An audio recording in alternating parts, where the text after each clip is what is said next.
Hello students, welcome back to our channel being smart with us. पिछली class में हम exercise miscellaneous exercise के examples पूरे complete कर चुके थे। आज हम करेंगे मिसलेनियस एक्सरसाइज इस चैप्टर की। मिसलेनियस एक्सरसाइज में 16 क्वेश्चंस है और काफी बड़े बड़े क्वेश्चंस हैं। तो इस एक्सरसाइज को हम 2 या 3 पार्ट्स में, जितने भी पार्ट्स में पॉसिबल होगा, इसको करने की कोशिश करेंगे, क्योंकि ज्यादा बड़ी वीडियो बच्चे देखना पसंद नहीं करते। तो आइए शुरू करते हैं मिसलेनियस एक्सरसाइज क्वेश्चन नंबर 1 के साथ। तो देखो क्वेश्चन नंबर 1 है, decide among the following sets which sets are subsets of one another. मतलब ये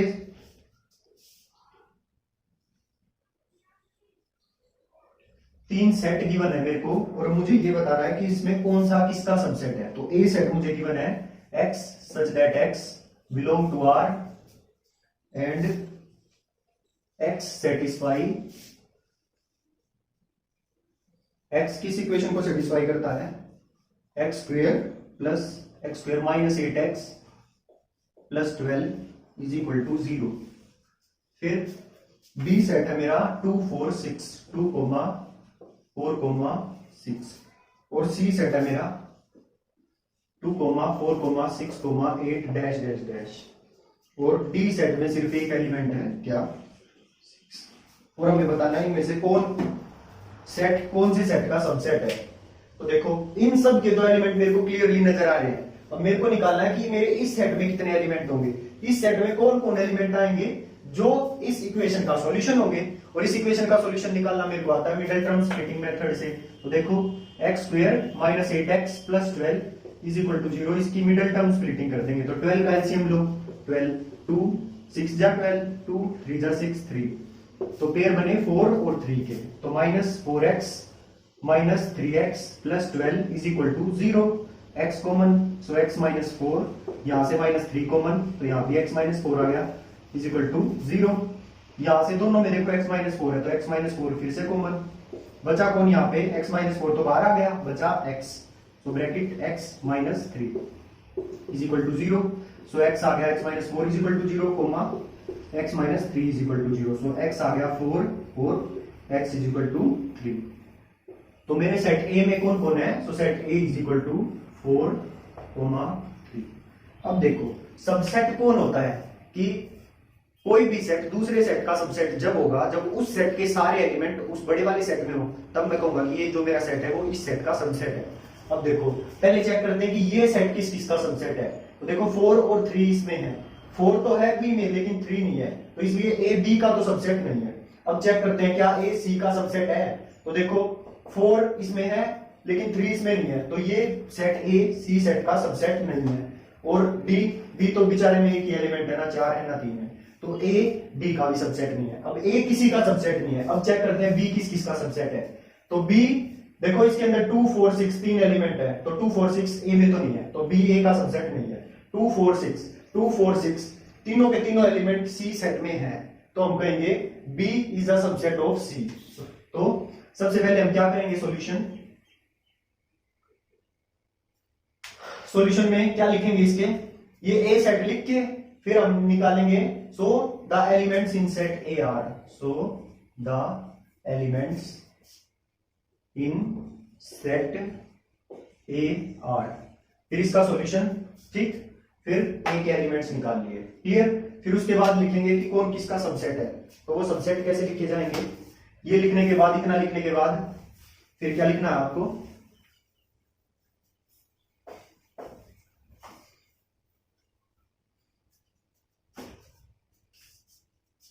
first B is subset of C, फिर रीजन लिखना है because all elements of B are there in C। फिर और कौन है सेकंड, अच्छा B C का सबसेट है, B D का सबसेट नहीं है क्योंकि 2 4 6 D में प्रेजेंट नहीं है। अब C चेक करते हैं, C इतने सारे एलिमेंट तो कोई से भी सेट में नहीं है, तो C किसी का सबसेट नहीं है। D को चेक करते हैं, D 6 B में है, ठीक, तो D के सारे एलिमेंट B में है, तो हम क्या कहेंगे D सबसेट है किसका, B का, क्लियर।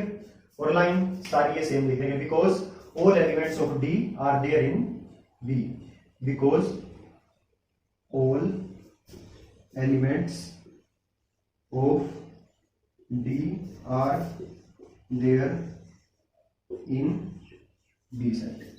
और डी और किसका सबसेट है? डी बी का सबसेट है, सी का सबसेट है और ए का भी सबसेट है। ए क्या आया था मेरा? ए क्या आया था मेरा? 3,4 आया था ना। तो ए 3,4। तो देखो 6 ए में नहीं है, ठीक। तो डी ए का सबसेट नहीं है, सिर्फ डी सबसेट है बी का। तो सिर्फ इन चारों सेट में से सिर्फ ये 2 सबसेट निकलेंगे। क्लियर? तो ये था मेरा क्वेश्चन नंबर 1। अब नेक्स्ट देखिए question number 2। In each of the following determine whether the statement is true और फॉल्स। मेरे को ये बताना है कि इनमें से कौन सी स्टेटमेंट ट्रू है और कौन सी फॉल्स है। अगर फॉल्स है तो एग्जांपल देके बताओ, और अगर ट्रू है तो प्रूव करो। ट्रू हो तो एग्जांपल देके नहीं बताना, तो प्रूव करना ही पड़ेगा। लेकिन अगर फॉल्स हो तो उसको एग्जांपल देके समझा सकते हैं। तो आइए देखते हैं सेकंड का फर्स्ट पार्ट। तो सेकंड का क्वेश्चन नंबर 2 का फर्स्ट पार्ट। क्वेश्चन नंबर 2 का पार्ट फर्स्ट क्या दिया हुआ है? If x belong to A, if x belong to A and A belong to B and A belong to B, then x belong to B। तो पहले इस statement को समझने की कोशिश करते हैं। देखो बिलोंग का मतलब क्या होता है कि ये x A के अंदर है, ठीक। और फिर क्या है? And A belong to B, मतलब ये पूरा का पूरा A सेट B सेट के अंदर है। बिलोंग का मतलब है, क्लियर। अगर ये दोनों बात होती है किसी सेट में, तो ये कह रहा है क्या x भी b को बिलोंग करेगा, ये मेरे को प्रूव करना है, बताना ये बात ट्रू है या फॉल्स है। तो मैं लेट कर लेता हूं प्रूफ। सो प्रूफ नहीं लिखो, इसको सॉल्यूशन लिखो। लेट, मैंने अपना ये सेट लेट कर लिया कोई जिसके अंदर एक एलिमेंट है 1। So 1 belong to set A, clear. तो सेट ए के अंदर है ना 1, मतलब कोई एलिमेंट लेना था मेरे को ए सेट का, तो मैंने ले लिया जो एलिमेंट ए का था। सो 1 बिलोंग टू ए, क्लियर, क्योंकि 1 ए सेट में है। अब दूसरा बोल रहा है बी सेट में पूरा का पूरा ए सेट है, तो बी सेट को भी लेट कर लो। Let B is equal to 1,2। देखो पूरा का पूरा ए सेट बी को बिलोंग कर रहा है ना, पूरा का पूरा ए सेट, तो ये बात भी सच हो गई। अब चेक करो क्या एक्स बी को बिलोंग कर रहा है? क्या 1 बी में है कहीं? 1 बी में कहीं भी नहीं है, ठीक। मतलब आप x को यहाँ पे 1 सोचो कि जो x है ना वो 1x का काम कर रहा है यहाँ पे, क्लियर। तो 1 बिलोंग टू ए है, ये बात हो गई। a b को बिलोंग कर रहा है, पूरा का पूरा सेट b के अंदर है ना। So here set a belongs to set b। लेकिन 1 कहीं भी नहीं है b में, ये 1 पूरा सेट है, a सेट है ये 1 ऐसे होना चाहिए था जब मैं कहता कि 1 बिलोंग टू सेट b, लेकिन 1 तो इसमें कहीं है ही नहीं। So but here set a belongs to b, but 1 do not belong to set b, so our statement is false।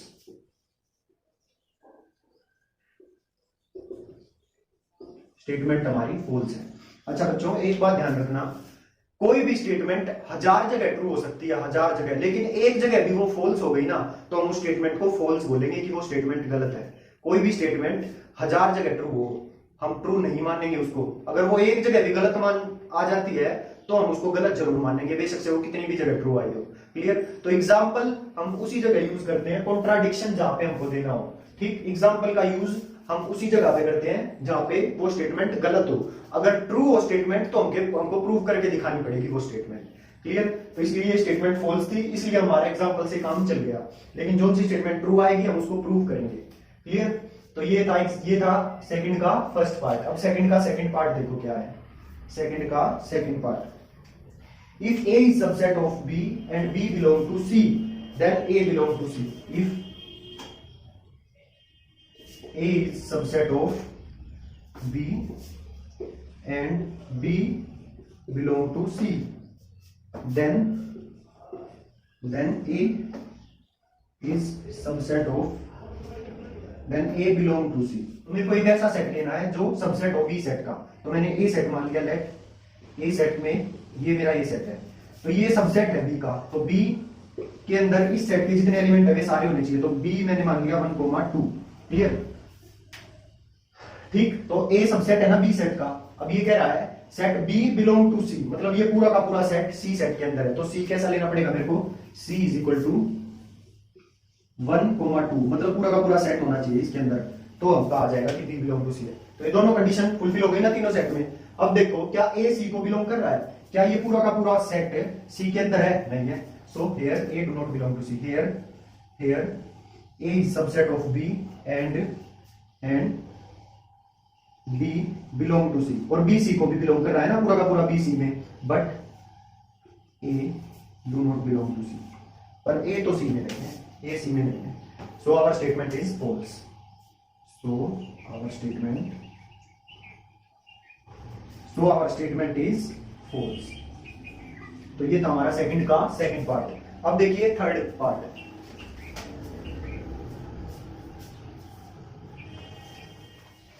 Third part है हमारा if A is subset of B, if A is subset of B and B is subset of C and B is subset of C, then A is subset of C। अब देखो, पहले तो इसको बेशक से example लेके भी check कर लो। ए कोई सेट लो, छोटे से छोटा लेने की कोशिश किया करो। ए ले लिया सेट ये, अच्छा ए बी का सबसेट है तो ए के सारे एलिमेंट बी के अंदर होने चाहिए, तो बी ले लिया मैंने ये। अब बी सी का सबसेट है, बी के सारे एलिमेंट सी के अंदर होने चाहिए, तो सी ले लिया 1, 2, 3। क्लियर? तो ए देखो, ए बी का सबसेट आ रहा है, ए के सारे एलिमेंट सी के अंदर है, तो ये स्टेटमेंट ट्रू है। तो इसका एग्जांपल देने से काम नहीं चलेगा, इसको प्रूव करना पड़ेगा। इसको वेन डायग्राम से भी समझ सकते हैं, देखो वेन डायग्राम से भी समझ आएगा। ये कोई यूनिवर्सल सेट है, क्लियर? मेरा ए सबसेट है बी का, मतलब ये कोई सेट है बी, और मेरा ए सेट पूरा का पूरा इसके अंदर है। ये सेट है बी, ये सेट है ए, ठीक? तो ए सबसेट है बी सेट का, और बी सबसेट है सी सेट का, मतलब पूरा का पूरा बी सेट सी सेट के अंदर है, ऐसे। तो ये है मेरा सेट सी, तो ए बी सी का सबसेट होगा ना पूरा का पूरा, ए सी के अंदर भी तो हुआ। तो ये बात मेरे को प्रूव करनी है। ये वेन डायग्राम से भी समझ आ गया कि ये स्टेटमेंट ट्रू है, और यहां से भी समझ आ गया ट्रू है। ट्रू तो आप सीधा वेन डायग्राम से कह सकते हो कि ट्रू, अगर रीजन ना पूछा गया हो तो, और अगर ये कहा गया हो कि नहीं प्रूव करके दिखाओ, तो फिर तो प्रूव करके दिखाना पड़ेगा। तो देखिए कैसे करेंगे इसका प्रूफ। गिवन क्या क्या चीज है? Given A is subset of B and B set is subset of C set। Clear? हमको प्रूव क्या करना है? A is subset of C। तो गिवन, पहले तो गिवन जो है उसको इलेबोरेट कर लेते हैं, इसको रब कर दूं, ठीक है, लॉजिक कर दिया रब। अब देखिए A सबसेट है B का, तो इसकी डेफिनेशन क्या होती थी? अगर कोई सबसेट है बी का, तो इसके सारे एलिमेंट जो इसको बिलोंग करेंगे वो इसको भी बिलोंग करेंगे, ठीक? तो इससे क्या इंप्लाई हुआ? If x belong to set A, then सारे के सारे एक्स बी सेट को भी बिलोंग करेंगे, ठीक? इससे ये बात आई। इससे क्या बात आई जो गिवन है? इससे if x belong to set B, then x also belongs to set C. Clear? अब मेरे को प्रूव क्या करना है? To prove A is subset of set C implies, क्या प्रूव करना है मेरे को? क्या प्रूव करना है? If X belong to set A, अगर कोई एलिमेंट सेट A को बिलोंग करता है, then X belong to set C। ठीक? मतलब ये बात प्रूव करने के लिए मेरे को ये चीज दिखानी पड़ेगी कि सारे एलिमेंट जो A को बिलोंग करते हैं वो C को भी बिलोंग करेंगे, तो मैं कह सकता हूं कि ये सबसेट है, नहीं तो नहीं कह सकता। क्लियर? तो इससे इसका प्रूफ शुरू करते हैं। तो ये चीज लिख के, प्रूफ लिख के, और ये चीज लिख के सारी, फिर क्या कहेंगे हम? Proof. A is subset of B, मैंने वो ऊपर वैसे ही लिख दिया, इसको प्रूफ में लिखना चाहिए था। Then if X belong to A, then X belong to, इसको मैं नाम दे देता हूं इक्वेशन नंबर 1। अब देखिए B is subset of C, then, तो इसमें x a को बिलोंग कर रहा था, तो x किसको बिलोंग करता हुआ आ गया? b को। अब इफ x b को बिलोंग करता है, then x belong to c, क्योंकि ये सबसेट है। तो इन फर्स्ट और सेकंड इक्वेशन से क्या आ गया? From equation 1 and 2, so from equation 1 and 2 x belong to a, then x belong to b, और x belong to b, then x belong to C। So x belong to A, then x belong to C। So अगर x A को belong करता है तो x B को भी belong करेगा, और अगर x B को बिलोंग करता है तो x C को भी बिलोंग करेगा। तो इससे आ गया मेरा कि x A को बिलोंग करता है तो x C को बिलोंग करेगा। तो यही तो बात लेके आनी थी, implies A is subset of C। बस इतनी सी चीज मेरे को प्रूव करनी थी। तो ये था थर्ड पार्ट। अब देखिए नेक्स्ट फोर्थ पार्ट है हमारा, if A is not a subset of B, A subset नहीं है बी सेट का और बी सबसेट नहीं है ए सेट सी सेट का, तो मेरे को बताना है क्या ए भी सबसेट नहीं होगा फिर सी सेट का, ये इसका सबसेट नहीं है और बी सी का सबसेट नहीं है, तो क्या ए सबसेट नहीं होगा सी सेट का। पहले कोशिश करो एग्जांपल देने की, अगर एग्जांपल से फॉल्स प्रूव हो जाता है तो वहीं तक हो जाएगा, ठीक, लेकिन अगर फॉल्स प्रूव नहीं होता ट्रू आ रहा होता है तो फिर प्रूव करना पड़ेगा। तो पहले एग्जांपल से ही ले जाने की कोशिश करेंगे इसको। सो सॉल्यूशन, सेट ए को मान लिया मैंने 1, क्लियर। अब सेट बी ऐसा लेना है कि उस बी के अंदर ये एलिमेंट 1 ना हो, अगर आ गया तो फिर तो सबसेट ही हो जाएगा, और मेरे को ऐसा लेना है जो कि सबसेट ना हो। तो अब देखो ए सबसेट नहीं है ना बी का, क्योंकि इसमें 1 नहीं है तो सबसेट नहीं है। अब ऐसा लेना है सी कि जो बी सबसेट ना हो पाए सी का, 1,2 ले लो, 1,2, तो सी सेट मैंने क्या ले लिया 1,2। बी के सारे एलिमेंट सी के अंदर नहीं है ना, नहीं है ना, देखो 2 और 3, 2 तो है लेकिन 3 नहीं है, तो बी सबसेट नहीं है सी सेट का। तो क्या ए सबसेट नहीं है, ए तो सबसेट है, देखो ए के सारे एलिमेंट इसके अंदर है, मैंने जान के इसमें 1 लिया। देखो ये दो कंडीशन ट्रू होनी चाहिए गिवन, तो गिवन कंडीशन ए सबसेट नहीं है बी का ले ली, ये वाली बी सबसेट नहीं है सी का, ये कंडीशन ले ली, लेकिन यहाँ पे ए तो सी का सबसेट है, देखो सारे एलिमेंट ए के सी के अंदर है, so this statement is false. Here A is not subset of B and B is not subset of C, but A is subset of C, लेकिन A तो सबसेट है C का, so this statement is false।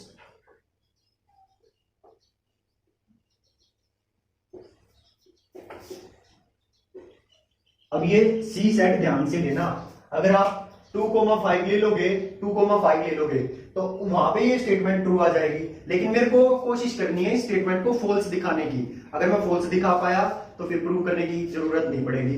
अगर बेशक से ये statement 1000 जगह true हो लेकिन एक जगह भी आपने फॉल्स दिखा दिया ना इसको, तो ये स्टेटमेंट फॉल्स होगी, क्लियर। तो इसलिए मैंने इसको 1,2 लिया, क्योंकि सारी गिवन चीज तो आ गई ना, जो चीज प्रूव करनी थी वो देखनी थी कि वो ऐसा है या नहीं है। तो मैंने इसको गलत साबित करने के चक्कर में था, मैं तो उसको गलत कैसे कर दिया कि देखो सबसेट तो हो रहा है और तुम्हारी गिवन कंडीशन भी ट्रू हो रही है, तो इसलिए स्टेटमेंट फॉल्स हो गई। अब देखो fifth, if x belong to set A and A is not subset of B, then तो क्या होगा, x बिलोंग टू B, तो x B को बिलोंग करेगा। ये बात बतानी है ये बात ठीक है या नहीं है, ये दो चीजें गिवन है और उससे क्या ये चीज है या नहीं है, ट्रू है या फॉल्स है, ये बताना है। तो मैंने अपना सेट लेट कर लिया, let solution let set A is equal to 1, ये सेट लेट कर लिया। तो here 1 belong to set A, here 1 belong to set A, ठीक, और set A is not a subset of B, तो मैंने B ले लिया ऐसा कि वो सबसेट ना हो, तो मैंने ले लिया B 2,3, तो सो A सबसेट भी नहीं है B का। तो क्या x B को बिलोंग करेगा, तो क्या x B को बिलोंग करेगा, ये बोल रहा है। अगर ये दो चीज है तो ये बात भी होगी x बिलोंग टू B, लेकिन देखो x क्या था 1 ले गया था ना मैंने x को, तो 1 B में नहीं है, 1 do not belong to B, but 1 do not belong to B। So लेकिन इसने तो कहा था होगा बिलोंग, लेकिन ये तो नहीं है, so this statement is false.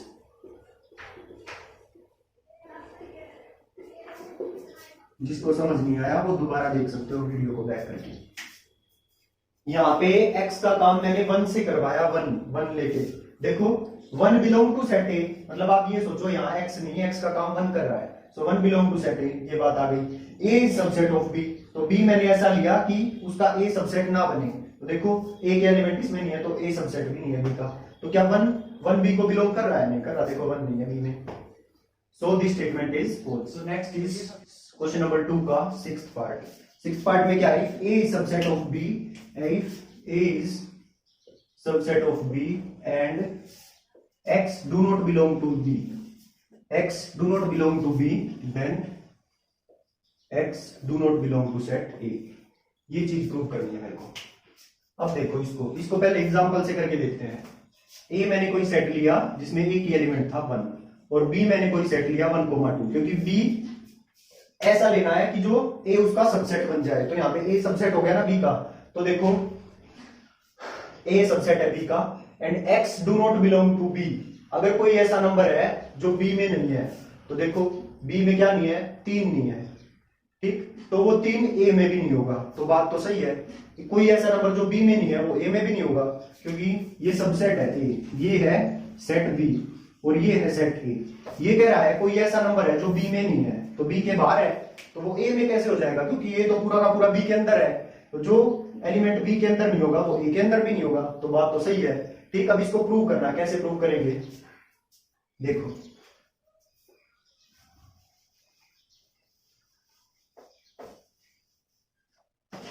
तो देखो प्रूफ, हम मान लेते हैं कि x a के अंदर है, हम मान के चलते हैं कि मान लिया, चलो let x belong to a, फिर इसको लास्ट में दिखा देंगे कॉन्ट्राडिक्शन से। ठीक, let x belong to a and a is subset of b given, ये बात मेरे को दे रखी है, क्लियर, कि ये सबसेट है b का। तो अच्छा, x a को बिलोंग करता है और a सबसेट है b का, तो x b को भी बिलोंग करेगा, implies x belongs to b। ठीक, लेकिन मेरे को दे क्या रखा है कि x do not belong to b, so इससे तो ये बात हमारी गलत साबित हो गई जो हम लेके चले थे। So our assumption is wrong,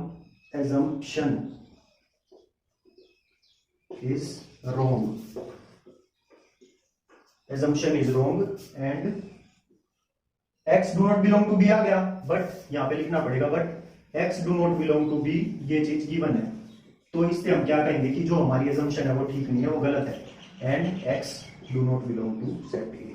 तो ये कर दिया हमने इसको प्रूफ।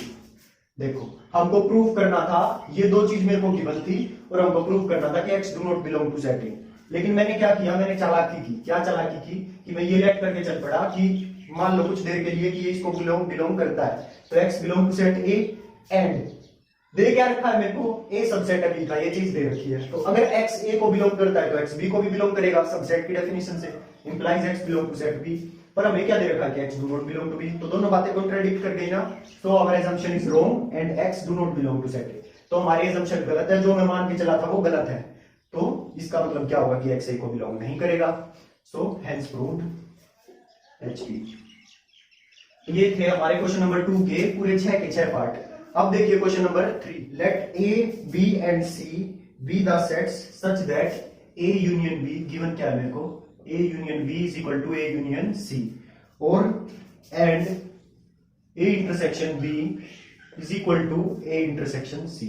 ये दो चीजें मेरे को गिवन है और मेरे को शो क्या करना है, show that B is equal to C, ये चीज दिखानी है मेरे को। अब देखो, सेट थ्योरी में किसी भी चीज को अगर मेरे को इक्वल प्रूव करना होता था ना, तो मेरे को क्या करना होता था कि B का C का सबसेट प्रूव कर दो और C को B का सबसेट प्रूव कर दो। तो मेरे को प्रूव क्या करना है, to prove first B is subset of C, एक तो ये प्रूव कर दो, और दूसरा C is subset of B, एक ये चीज प्रूव कर दो। अगर मैं ये दो चीज प्रूव कर पाया तो इन दोनों से आ जाएगा from 1 and 2 B is equal to C। Clear, तो पहले हम ये लेके चलते हैं, B सबसेट प्रूव करेंगे C का। सो प्रूफ शुरू करते हैं अपना प्रूफ। इसको सबसेट प्रूव करने के लिए मेरे को क्या करना पड़ेगा कि मैं कोई एलिमेंट लेट करके चलूंगा कि लेट वो एलिमेंट सेट B को बिलोंग करता है, और उसको प्रूव कर दूंगा कि वो C को बिलोंग करता है, तो ये सबसेट प्रूव हो जाएगा। तो मैं लेट करके चलता हूं, let X belong to set B।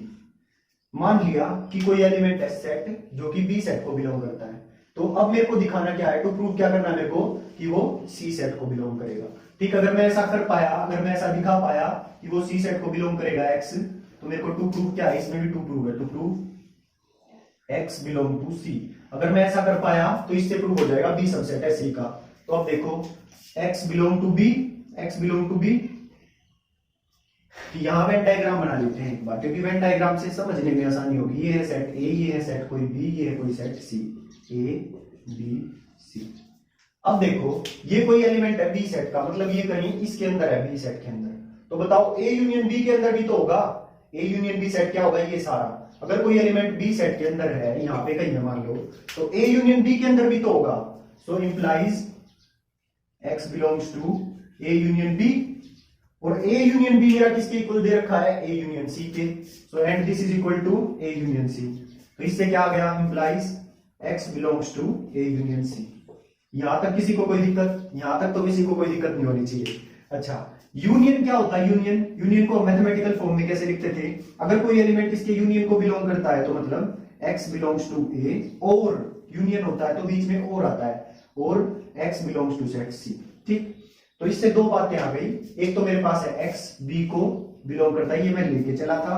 अब ये दो चीजें आ गई कि x belong to set A और x belong to set C। मतलब ये दो बातें हो सकती है, या तो x A सेट को बिलोंग करेगा या सेट C को बिलोंग करेगा। तो पहले लेते हैं कि मान लिया x A को बिलोंग करता है। अब देखो, अगर सेट C को बिलोंग करता है ये A, तो मेरे को प्रूव ही ये करना था x बिलोंग टू C। अब दो केस बना लिए कि एक बार तो हम लेंगे कि x A को बिलोंग करेगा, एक बार हम ले लेंगे या है ना बीच में, या तो ये होगा या ये होगा। तो जब ये होगा, जब तो प्रूव ही हो गया, क्योंकि मेरे को प्रूव ही ये करना था। If x belongs to C, if x belongs to C, then B subset है C का। क्योंकि प्रूव ही देखो मेरे को ये करना था कि x बिलोंग टू C, और वो आ गया x बिलोंग टू C, तो B सबसेट प्रूव हो गया C का।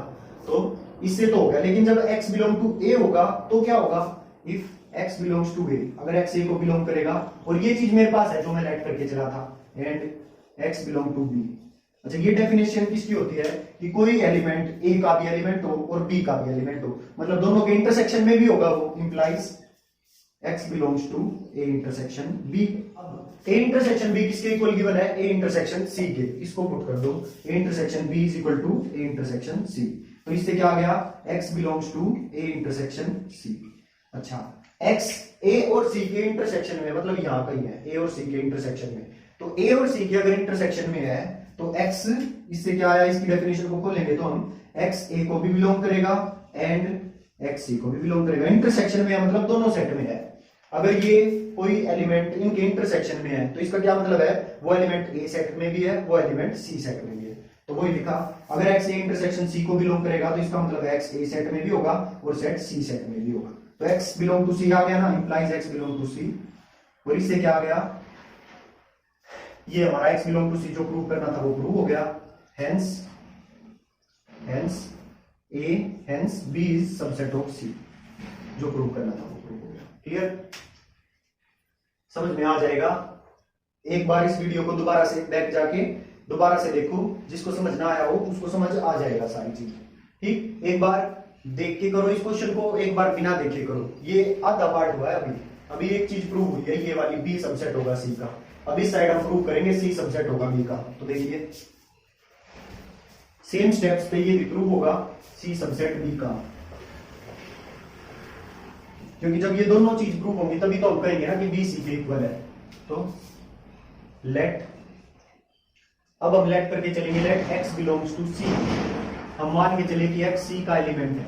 ठीक, प्रूव क्या करना है मेरे को? x belong to B prove करना है। To prove x belongs to set B। Clear? x belong to B prove करना है मेरे को। अब x अगर C का एलिमेंट है, if x belongs to C, x belongs to C, तो x C में होगा तो A यूनियन C में भी होगा, implies x belongs to A union C। और A यूनियन C किसके इक्वल है? A यूनियन B के। तो इससे क्या आ गया? Implies x belongs to A union B। अच्छा, अब यूनियन की डेफिनेशन खोल दो। इससे क्या आया? x बिलोंग्स टू A, और जो यूनियन होता है जब बीच में और आता है x belongs to B। Clear? अब दो चीजें आ गई, या तो x A को बिलोंग करेगा और या B को बिलोंग करेगा। तो दोनों केस ले लेते हैं। अगर x B को बिलोंग करता है तो मेरा प्रूफ हो गया। If x belongs to B, अगर ये चीज हुई तो मेरा प्रूफ ही हो गया ना, क्योंकि यही तो प्रूव करना था। तो प्रूव हो गया, implies C is subset of B। फिर तो किसी चीज की जरूरत ही नहीं पड़ी। लेकिन अगर हुआ ये तो क्या होगा? इफ x अगर A का एलिमेंट है, x बिलोंग टू A, और ये मेरे पास ये मैं लेट करके चला था, and x belongs to C, और x C को बिलोंग करता है, तो x A का भी एलिमेंट है, x C का भी एलिमेंट है। तो इससे क्या आ गया? x belongs to A intersection C, क्योंकि दोनों का एलिमेंट है, और A इंटरसेक्शन C किसके इक्वल है? दिया हुआ है A इंटरसेक्शन B के। तो इससे आ गया implies x belongs to A intersection B। Clear?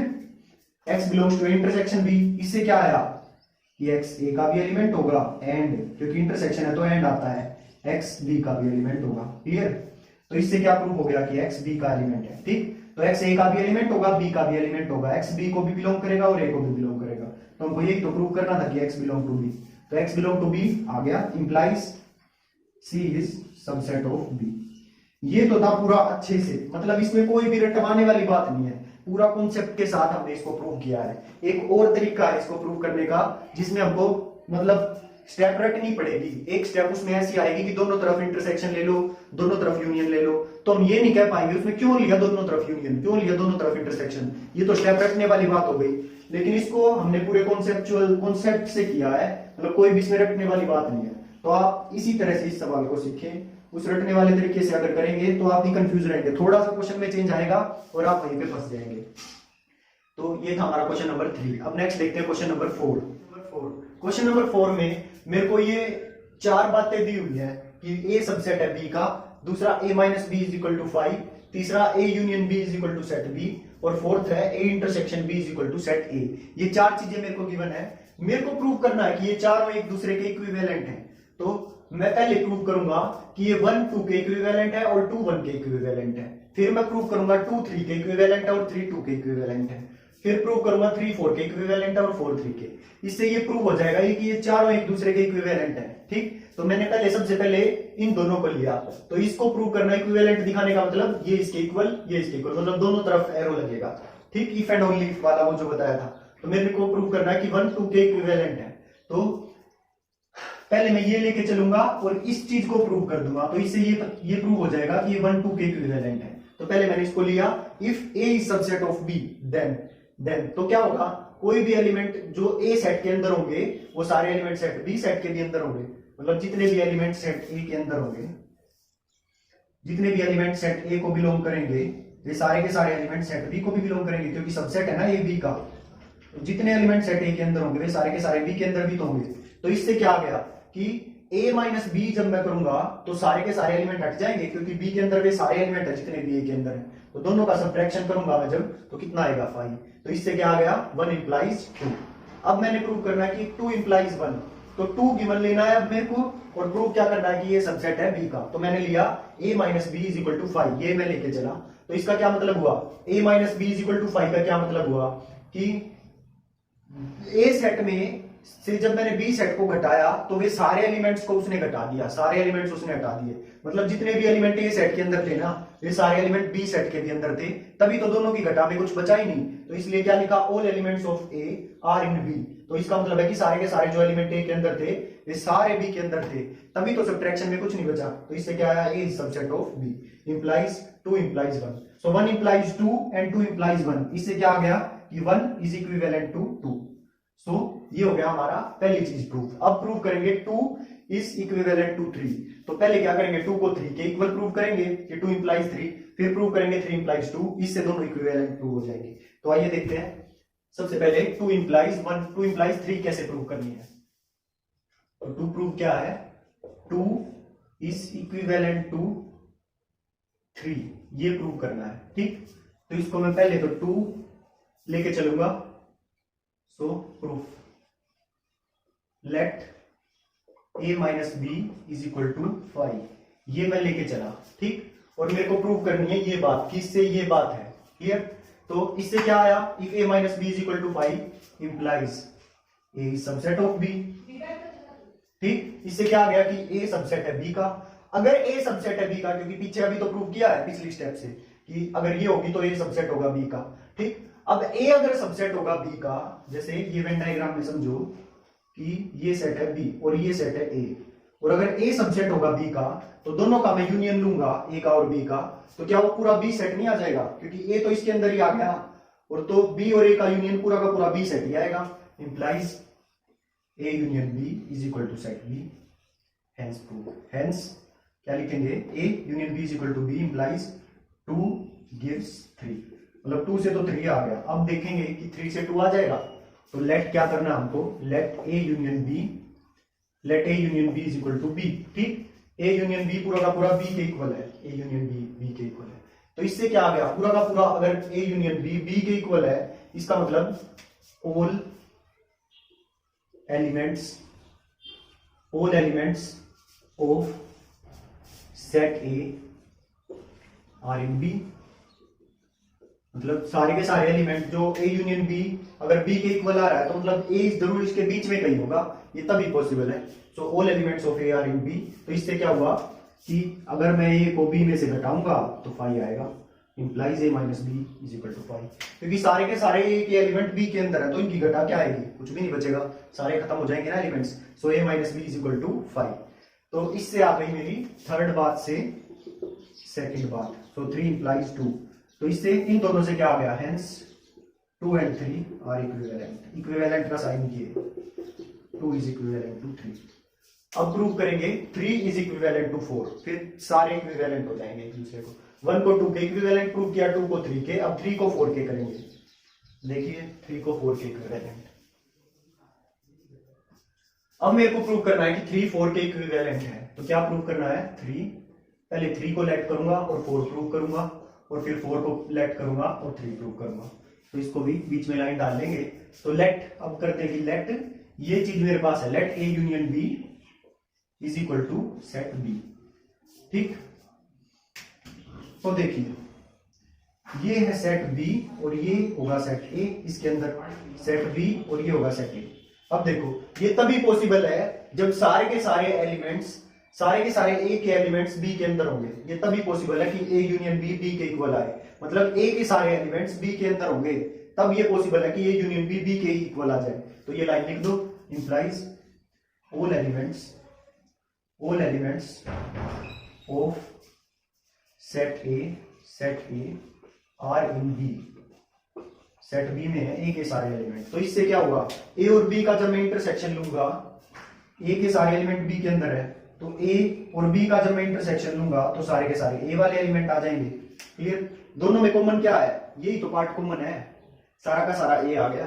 So A intersection B is equal to A. तो इससे क्या आया कि 3 इंप्लाइज 4। अब नेक्स्ट देखिए, नेक्स्ट लेट। अब लेट किया मैंने, लेट ए इंटरसेक्शन बी ए के इक्वल, मतलब इससे क्या आया, वही बात इससे आई, ए इंटरसेक्शन बी, ए का और बी का इंटरसेक्शन ए के इक्वल आ जाता है। इसका क्या मतलब है कि ऑल एलिमेंट्स ऑफ ए, जितने भी ए के एलिमेंट है वे सारे बी के अंदर है। तो इसमें भी यही लिखना है, all elements of A are in B. तभी तो इंटरसेक्शन इक्वल आया, तभी तो इंटरसेक्शन ए के इक्वल आया। तो फिर इससे क्या आया, इंप्लाइज सारे के सारे एलिमेंट ए के बी के अंदर है, तो दोनों का यूनियन क्या होगा, बी के equal, implies A union B is equal to set B. तो इससे क्या आ गया कि 4 इंप्लाइज 3।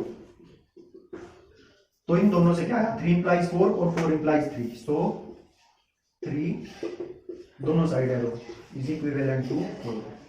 अब लास्ट में आपको एक लाइन लिखनी है कि 1 इज इक्विवेलेंट टू 2, प्रूव किया था ना हमने, and 2 is equivalent to 3 and 3 is equivalent to 4। So all the four given things are equivalent. So ये था हमारा क्वेश्चन नंबर 4। तो इसी के साथ आज की क्लास को यहीं पे खत्म करेंगे। जिसने भी अभी तक हमारे चैनल को सब्सक्राइब ना किया हो तो प्लीज चैनल को सब्सक्राइब करें, इस वीडियो को लाइक करें, अगर आपको सारा समझ में आया हो तो कमेंट भी जरूर करें। So thanks for watching.